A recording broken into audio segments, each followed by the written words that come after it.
राधे राधे, जय माता की भक्तों। आप सभी का स्वागत करती हूँ स्पिरिचुअल ज्ञान साधना में और आप सभी से अनुरोध करती हूँ कि स्पिरिचुअल ज्ञान साधना को सब्सक्राइब कर लीजिए और बेल आइकन को प्रेस कर दीजिए ताकि आपको नई नई वीडियोस का नोटिफिकेशन।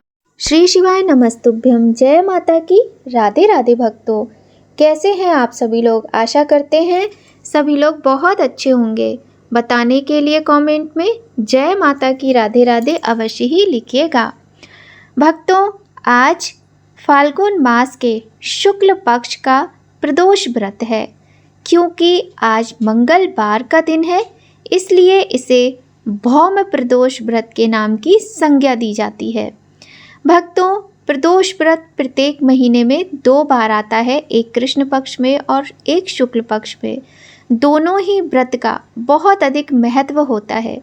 जो भी लोग इस व्रत को करते हैं, भगवान शिव और माता गौरी की कृपा से उनकी समस्त मनोकामनाएं पूर्ण होती हैं। भक्तों, इस समय रंग भरी एकादशी से काशी विश्वनाथ में एक बहुत ही सुंदर उत्सव का प्रारंभ हो जाता है, जो कि पूर्णिमा तक यथावत चलता है। माता गौरी और भोलेनाथ का हिंडोला निकाला जाता है। इन दिनों का बहुत ही विशेष महत्व माना गया है शास्त्रों में। आज भौम प्रदोष व्रत है, तो आप सभी लोगों को सबसे पहले भौम प्रदोष व्रत की हार्दिक शुभकामनाएं। भक्तों, आज के इस पावन दिन हम आपको बहुत ही सुंदर कथाएं सुनाएंगे भगवान भोलेनाथ की। अत्यंत दुर्लभ, आध्यात्मिक और प्राचीन कथाएं हैं ये। प्रिय भक्तों, आप सभी से हाथ जोड़कर विनम्र निवेदन है कि सभी लोग पूरी वीडियो में शुरू से अंत तक बने रहिएगा। बहुत ही सुंदर कथाएं हैं और कथा को कभी भी अधूरा नहीं छोड़ना चाहिए। आपने अपने घर के बड़े बुजुर्गों से भी सुना होगा कि जिस प्रकार हम कोई भी कार्य करते हैं उसे अधूरा नहीं छोड़ना चाहिए। फिर ये तो ईश्वर की, भगवान की कथाएं हैं जिसने इस संसार को बनाया है। तो आइए भक्तों, देर न करते हुए प्रारंभ करते हैं बहुत ही सुंदर कथा भगवान भोलेनाथ की। आगे हम आपको प्रदोष व्रत की कथा भी सुनाएंगे, तो बने रहिएगा। बोलिए गणेश भगवान की जय, गौरी शंकर भगवान की जय, लक्ष्मी नारायण भगवान की जय। महाशिवरात्रि के दिन आधी रात के समय भगवान भोलेनाथ के मंदिर में एक चोर चोरी करने की नीयत से मंदिर के अंदर प्रवेश कर गया। मंदिर में एकदम गुप्त अंधेरा था। चोर को कुछ नजर ही नहीं आ रहा था। ऐसे में चोरी कैसे करता। अंधेरा दूर करने के लिए चोर ने अपना कपड़ा जो उसने पहन रखा था उसे एक डंडे पर लपेटा और उसमें आग लगा दी। मंदिर में उजाला हो गया। अपने मंदिर में उजाला देखकर भगवान भोलेनाथ तो बहुत प्रसन्न हो गए और उस चोर के सामने प्रकट हो गए। भोलेनाथ को अपने सामने पाकर चोर एकदम से तो घबरा गया और उनसे पूछा, तुम कौन हो, इस मंदिर में क्या कर रहे हो।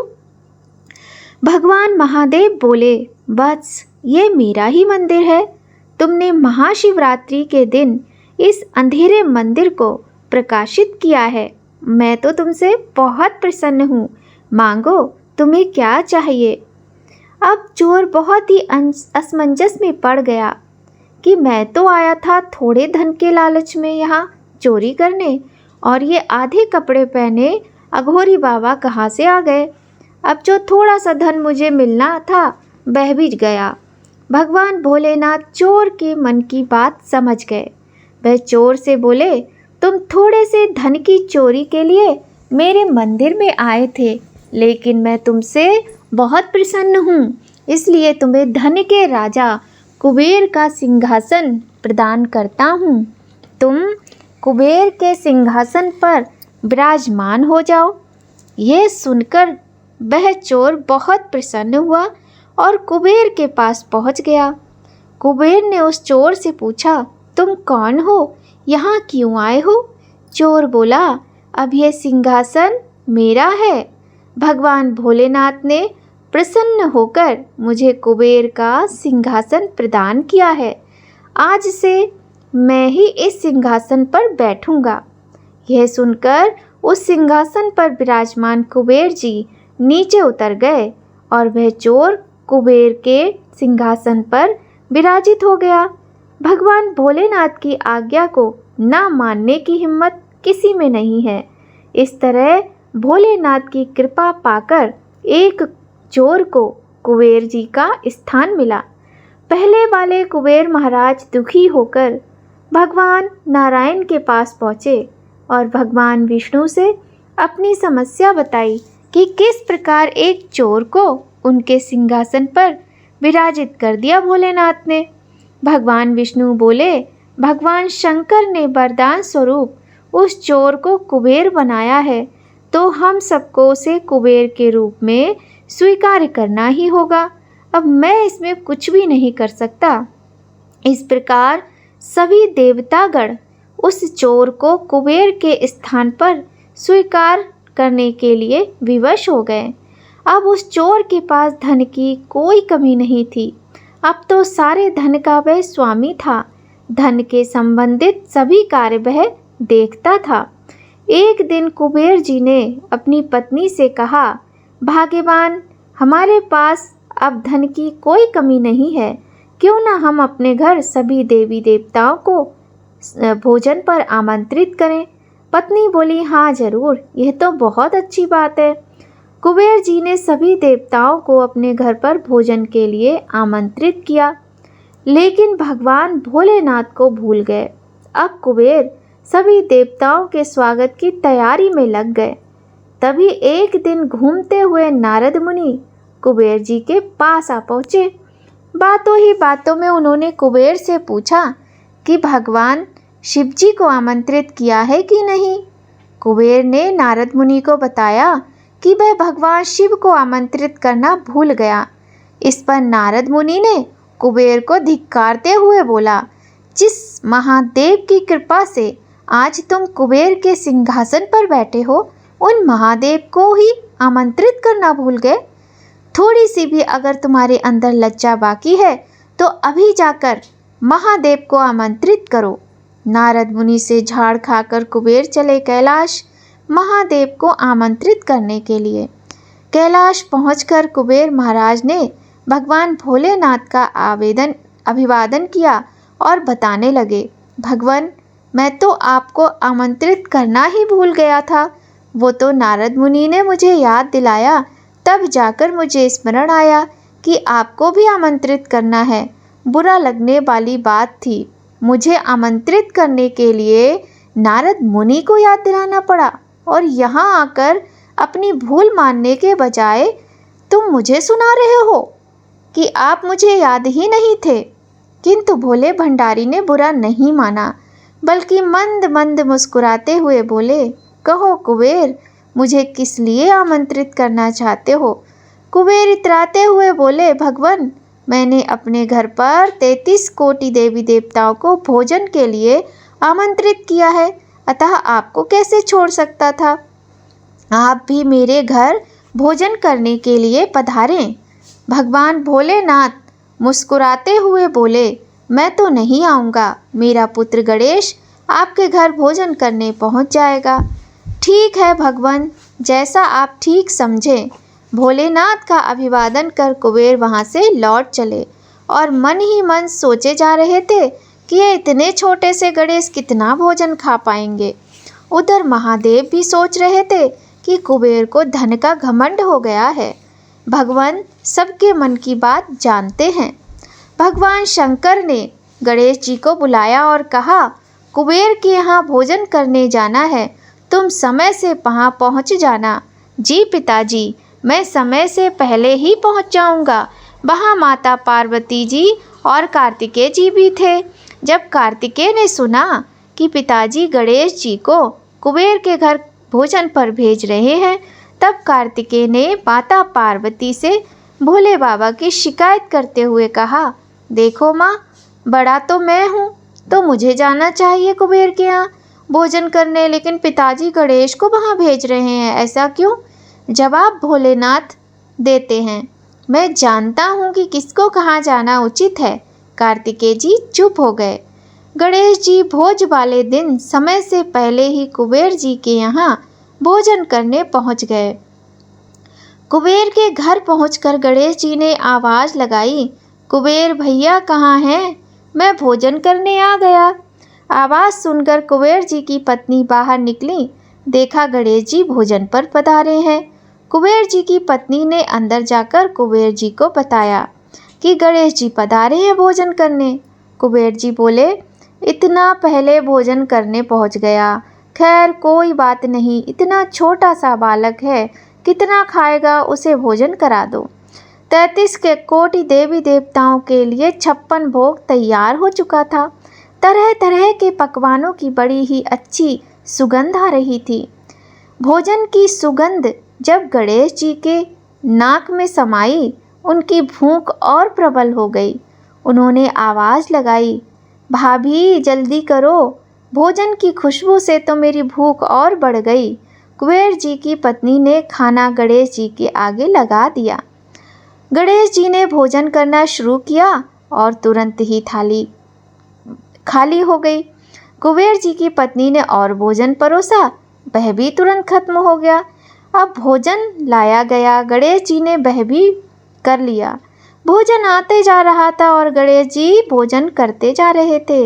इस तरह 33 कोटि देवी देवताओं के भोजन को गणेश जी ने मिनटों में साफ कर दिया और बोले, भाभी अभी भी भूख तो मिटी नहीं है, भोजन लाओ ना। ये देखकर कुबेर जी की पत्नी घबराई। उन्होंने और भोजन पकाने का आदेश दिया और दौड़ी दौड़ी कुबेर जी के पास पहुंची। स्वामी गणेश जी तो खाए जा रहे हैं, सारा पका भोजन उन्होंने अकेले ही खा लिया। अगर यही हाल रहा तो सारे कच्चे भोजन सामग्री भी तुरंत समाप्त हो जाएगी। कुछ कीजिए स्वामी, कुछ कीजिए। कुबेर जी भी गणेश जी को इस तरह भोजन खाते देखकर एकदम से परेशान हो गए थे। उन्हें कुछ सूझ ही नहीं रहा था। वे भागे कैलाश पर्वत की ओर। अब महादेव ही कुछ कर सकते हैं। महादेव पर्वत पर बैठे बैठे मंद मंद मुस्कुरा रहे थे। साथ में माता पार्वती जी और कार्तिकेय भी थे।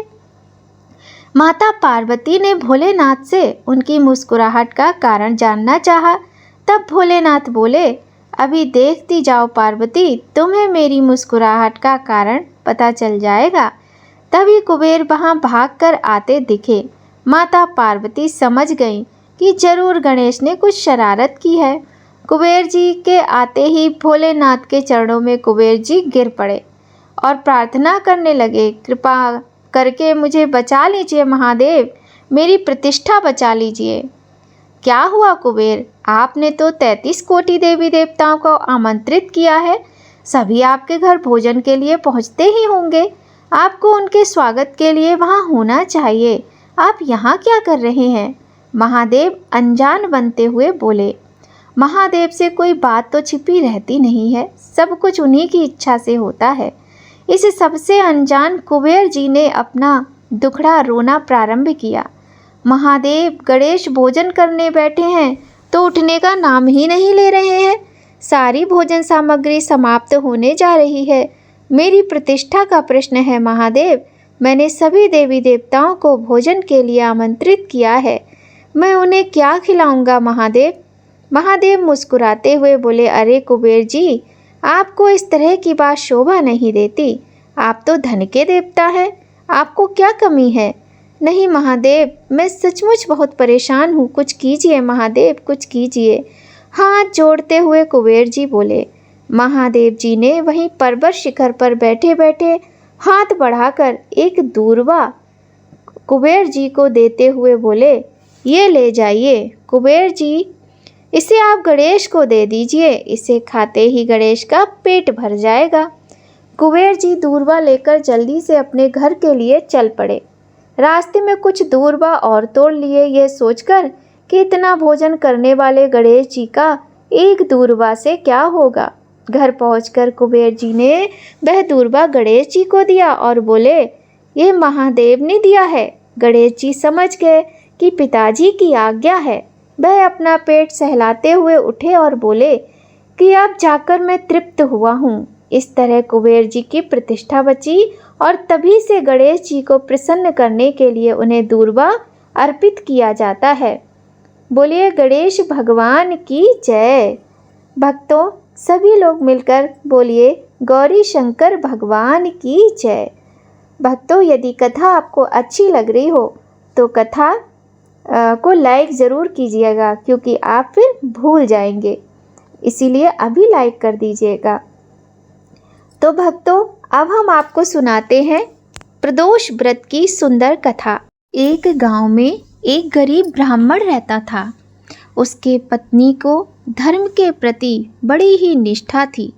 वह त्रयोदशी व्रत करती थी। उस गरीब ब्राह्मण के एक बेटा भी था। एक बार की बात है कि उसका बेटा गंगा जी में स्नान करने के लिए गया। वह स्नान करने जा ही रहा था कि उसे रास्ते में चोरों ने घेर लिया और डरा धमकाकर उससे पूछने लगे कि बताओ तुम्हारे पिता ने गुप्त धन कहाँ रखा है। उस ब्राह्मण के लड़के ने बताया कि वह बहुत ही गरीब है, तो उनके पास धन कहाँ से आएगा। उन चोरों को उस लड़के पर दया आ गई और उसकी हालत पर दया करके उसे छोड़ दिया। तो वह बालक फिर वहाँ से चल दिया। चलते चलते वह बालक बहुत ज़्यादा थक गया और बरगद के एक वृक्ष के नीचे बैठ गया। थकान के कारण उसे नींद आ गई और वह वहीं पर सो गया। तभी उस शहर की पुलिस चोरों की तलाश कर रही थी। तलाश करते करते पुलिस वहां आ गई। पुलिस को लगा कि यह बालक कोई चोर है और वह उस ब्राह्मण के बालक को चोर समझकर पकड़ लाए और राजा के पास लेकर गए। राजा ने उस बालक की बात को बिना सुने ही उसे कारागार में डाल दिया।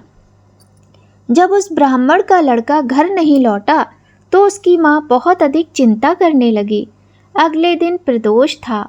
उसकी माँ को तुरंत प्रदोष का ध्यान आया और उन्होंने प्रदोष का व्रत किया। वह मन ही मन अपने पुत्र की सलामती के लिए भगवान शंकर से प्रार्थना करने लगी। उसी रात राजा को यह सपना आया कि जिस बालक को उन्होंने कारागार में डाला है वह बालक निर्दोष है। यदि राजा उस बालक को नहीं छोड़ेंगे तो राजा का समस्त राज्य और वैभव नष्ट हो जाएगा। जैसे ही सुबह हुई तो राजा ने उस बालक को बुलवाया और बालक ने राजा को सभी सच बात बता दी। सच्चाई सुनने के बाद राजा ने उस बालक के माता पिता को दरबार में बुलवाया। गरीब ब्राह्मण और उसकी पत्नी बहुत अधिक डरे हुए थे। उन्हें डरा हुआ देखकर राजा ने मुस्कुराते हुए कहा, तुम्हारा बालक निडर और निर्दोष है। तुम्हारी दरिद्रता और गरीबी के कारण हम तुम्हें 5 गांव दान में देते हैं। इस तरह राजा के दान देने पर वह ब्राह्मण, उनकी पत्नी और उनका बेटा हंसते मुस्कुराते हुए जीवन व्यतीत करने लगे। भगवान शिव जी की कृपा से उनकी सारी दरिद्रता दूर हो गई। हे देवों के देव महादेव, हे माता पार्वती, जिस प्रकार आपने उन गरीब ब्राह्मण की दरिद्रता दूर की, वैसे ही जो इस कथा को पढ़े सुने हुंकारा भरे आते जाते सभी भक्तों की परेशानियां और कष्ट दूर करना, सभी को धन संपत्ति सुख वैभव प्रदान करना। बोलिए गौरी शंकर भगवान की जय। आइए भक्तों, अब सुनाते हैं आपको भौम प्रदोष व्रत की सुंदर कथा। कथा बहुत अधिक प्राचीन और पौराणिक कथा है। आप इस कथा को बड़े ही प्रेम भाव के साथ सुनिएगा। एक गांव में एक बूढ़ी स्त्री अपने पुत्र के साथ रहा करती थी। उसके पुत्र का नाम मंगलिया था। वह बूढ़ी औरत नियमों की बहुत पक्की थी। उस बूढ़ी औरत को हनुमान जी के प्रति बड़ी आस्था थी और वह हर मंगलवार को बड़े ही कठिन नियमों का पालन करती थी। मंगलवार के दिन वह ना तो अपना घर लीपती थी और ना ही मिट्टी को खोदा करती थी। वह बूढ़ी औरत मंगलवार का व्रत करती थी। व्रत करते हुए उसे बहुत ज़्यादा समय हो चुका था। वह बूढ़ी औरत बड़ी ही श्रद्धा से और भक्तिभाव से हनुमान जी की पूजा करती थी और प्रत्येक मंगलवार को प्रदोष का व्रत भी किया करती थी। उसकी इस निष्ठा और विश्वास के कारण हनुमान जी बड़े ही प्रसन्न हुए और उन्होंने उसकी परीक्षा लेने का मन बना लिया। परीक्षा लेने के लिए हनुमान जी साधु का वेश धारण करके आए और उस बूढ़ी औरत से कहने लगे कि यहाँ कोई हनुमान भक्त है जो मेरी सहायता करे। साधु की आवाज़ को सुनकर वह बूढ़ी स्त्री घर के बाहर निकल आई और बोली, आज्ञा दीजिए महाराज, आपकी किस प्रकार से सहायता कर सकती हूँ। उस साधु वेश के हनुमान जी बूढ़ी औरत से बोले कि मैं बहुत भूखा हूँ, तुम मुझे भोजन कराओ, भोजन कराने से तुम ये जमीन लीप दो। साधु की बात सुनकर बूढ़ी औरत बड़ी सोच में पड़ गई, क्योंकि नियम के अनुसार वह हर मंगलवार को जमीन नहीं लीपा करती है। कुछ देर सोचने के बाद साधु के सामने हाथ जोड़कर बोली, हे महाराज जी, यह काम तो मैं नहीं कर सकती, कृपया आप मुझे कोई दूसरा काम करने की आज्ञा दीजिए, उसे मैं हर हालत में पूरा करूंगी, ऐसा मैं वचन देती हूँ। इसके बाद हनुमान जी ने 3 बार प्रतिज्ञा की और फिर कहा, तू अपने बेटे को बुला, मैं उसकी पीठ पर आग जलाकर भोजन करना चाहता हूँ। साधु के मुंह से ऐसी बात को सुनकर बूढ़ी औरत अपने होश हवास खो बैठी। उसके सोचने समझने की क्षमता समाप्त हो गई, लेकिन वह साधु की आज्ञा को तो टाल भी नहीं सकती थी। अपनी प्रतिज्ञा के चलते उसने अपने पुत्र मंगलिया को बुलाया और साधु को दे दिया। बूढ़ी औरत की प्रतिज्ञाबद्धता देख हनुमान जी इतनी आसानी से हार मानने वालों में से नहीं थे। उन्होंने बूढ़ी औरत की और अधिक परीक्षा लेनी चाहिए। फिर उन्होंने उस बूढ़ी औरत के हाथों से ही मंगलिया को पेट के बल लिटवाया और साथ ही कहा कि इसकी पीठ पर अब आग जलाओ। अपने ही पुत्र की पीठ पर आग जलाने के बाद वह बूढ़ी औरत कैसे जी सकती थी। वह बहुत दुखी हुई, उसके मानो अंदर से सब प्राण ही निकल गए हों, इस प्रकार उसे प्रतीत हुआ। किंतु वचन के आगे बंधी हुई थी, कुछ नहीं कर सकती थी। उस औरत ने अपने पुत्र की पीठ पर आग जलाई और बहुत कष्ट भरे हुए मन से घर के अंदर चली गई। कुछ समय बीतने के बाद साधु महाराज ने बूढ़ी स्त्री से कहा कि अपने पुत्र को बुलाओ ताकि वह भी भोजन कर ले। साधु की इस बात को सुनकर पहले तो बूढ़ी माँ को विश्वास ही नहीं हुआ। बूढ़ी औरत ने रोते रोते अपने आंसू पोंछे और बोली, आप मुझे मेरे पुत्र का नाम लेकर और अधिक कष्ट मत दीजिएगा साधु महाराज। इसके बाद भी साधु नहीं माने और बूढ़ी औरत से जिद करने लगे कि मैं कह रहा हूँ ना कि तुम आवाज़ लगाकर बुलाओ। वह मजबूर होकर मंगलिया को आवाज़ लगाने लगी। जैसे ही उन्होंने कहा, मंगलिया पुत्र भोजन कर लो, वैसे ही मंगलिया भागता हुआ आया। अपने पुत्र को जीवित देखकर बूढ़ी औरत बहुत अधिक प्रसन्न हुई और वह साधु के चरणों में गिर पड़ी। इसके बाद हनुमान जी अपने वास्तविक रूप में प्रकट हो गए और उन्होंने उस बूढ़ी औरत को अपने दर्शन दिए। इस तरह मंगल प्रदोष के दिन हनुमान जी के दर्शन पाकर बूढ़ी औरत का जीवन सफल हो गया। भक्तों, बोलिए हनुमान जी महाराज की जय, गौरी शंकर भगवान की जय। यह थी बहुत ही सुंदर कथा भगवान भोलेनाथ की और हनुमान जी की।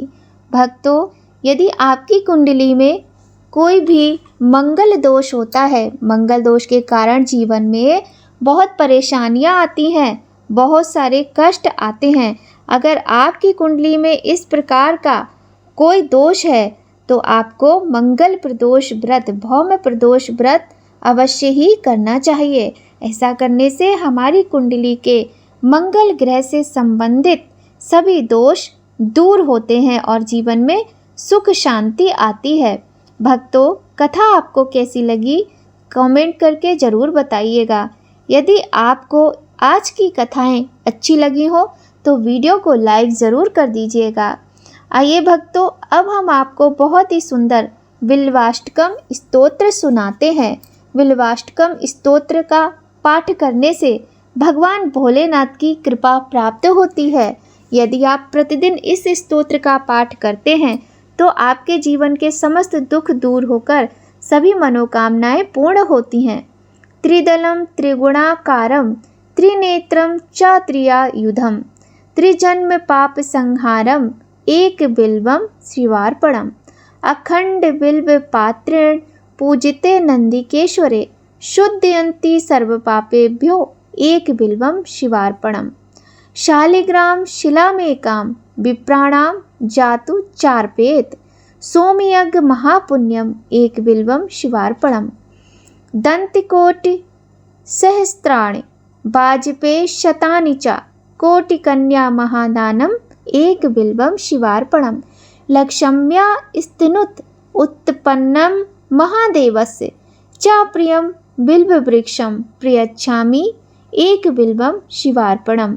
दर्शनम बिल्ववृक्षस्य स्पर्शनम पापनाशनम अघोर पाप संहारम एक बिल्वम शिवार्पणम। काशी क्षेत्र निवासम च काल भैरव दर्शनम प्रयाग माधवम दृष्ट्वा एक बिल्वम शिवार्पणम। मूलतो ब्रह्म रूपाय मध्यतो विष्णु रूपाय अग्रता शिव रूपाय एक बिल्वम शिवार्पणम। बहुत ही सुंदर ये बिल्वाष्टकम का पाठ है, जिसको करने से भगवान भोलेनाथ की कृपा प्राप्त होती है और भोलेनाथ अत्यधिक प्रसन्न होते हैं। इस प्रसिद्ध बिल्वाष्टकम में बेलपत्र के गुणों और उसके प्रति शिव के प्रेम का वर्णन किया गया है। भक्तों, आज की वीडियो को आप ज़्यादा से ज़्यादा शेयर भी कीजिएगा ताकि भोलेनाथ के भक्तों को भोलेनाथ का आशीर्वाद प्राप्त हो सके। तो प्रिय भक्तों, आइए अब अंत में करते हैं भगवान शिव की बहुत ही सुंदर स्तुति। भगवान शिव की स्तुति के अलावा आप भगवान की आरती भी कर सकते हैं। अब वो आपके ऊपर निर्भर करता है कि आप आरती करना चाहते हैं या भगवान की स्तुति करना चाहते हैं। तो आइए भक्तों, हम करते हैं भगवान शिव के रुद्राष्टकम से उनकी स्तुति। नमामि शिमीशाने निर्वाणे रूपम विभुं व्यापकं ब्रह्मवेदं स्वरूपं निजं निर्गुणं निर्विकल्पं निरीहं चिदाकाशमाकाशवासं भजेयं निराकारमोकारमूलं तुरीयं गिराज्ञानगोतीतिमीशं गिरीशं करालं महाकालकालं कृपालं गुणागार संसार पारं नतोऽहं तुषाराद्रिशङ्काशगौरं गम्भीरं मनोभूतकोटिप्रभासी शरीरं स्फुरन्मौलिकल्लोलिनी चारुवङ्गा लसब्दालिवालेन्द्रकण्ठे भुजङ्गा चलत्कुण्डलं भ्रूसुनेत्रं विशालं प्रसन्नाननं नीलकण्ठं दयालं मृगाधीशचर्माम्बरं मुण्डमालं प्रियं शङ्करं सर्वनाथं भजामि प्रचण्डं प्रकष्टं प्रगल्मं परेशम् अखण्डम् अजं भानुकोटिप्रकाशं त्रयशूलनिर्मूलनं शूलपाणिं भजेऽहं भवानीपतिभावगम्यं कलातीतकल्याणकल्पान्तिकारी सदा सच्चिदानन्ददाता पुरारी चिदानन्दसन्दोहमोहापहारी प्रसीद प्रसीद प्रभो मन्मथारी नयावदि उमानाथ पादारविन्द्रं भजन्ति हि लोके परिवानराणं न तावत् सुखं शान्ति सन्तापनाशं प्रसीदा प्रभो सर्वभूतादिवासं न जानामि योगं जपं नैव पूजां नतोऽहं सदा सर्वदा शम्भु तुभ्यं जराजन्म दुःखोदितातप्यमानं प्रभो पाहि आपन्नमामीश शम्भो। रुद्राष्टकमिदं प्रोक्तं विप्रेण हरतोषये पठन्ति नरा भक्त्या तेषां शम्भु प्रसीदति। बोलो गौरी शंकर भगवान की जय। श्री रामचरितमानस के अनुसार मर्यादा पुरुषोत्तम भगवान श्री राम ने रावण जैसे अत्यंत भयंकर शत्रु पर विजय पाने के लिए रामेश्वरम में शिवलिंग की स्थापना कर शिव रुद्राष्टकम का श्रद्धापूर्वक पाठ किया। इस स्तुति व भगवान शिव के आशीर्वाद के परिणाम स्वरूप रावण का अंत हुआ। बोलिए सियापति रामचंद्र भगवान की जय। तो भक्तों, यदि आप शिव जी की कृपा पाना चाहते हैं तो भगवान शिव का रुद्राष्टकम का पाठ अवश्य करना चाहिए। वीडियो अच्छी लगे तो लाइक ज़रूर कीजिएगा। अपना प्यार, आशीर्वाद, सपोर्ट बनाए रखिए स्पिरिचुअल ज्ञान साधना के साथ। आज की वीडियो में बस इतना ही भक्तों। वीडियो को ज़्यादा से ज़्यादा शेयर करें। चैनल पर पहली बार आए हैं तो चैनल को सब्सक्राइब करके बेल आइकन प्रेस कर दें ताकि आपको महत्वपूर्ण वीडियोस का नोटिफिकेशन समय पर मिल जाए। जय माता की भक्तों, राधे राधे, हर हर महादेव।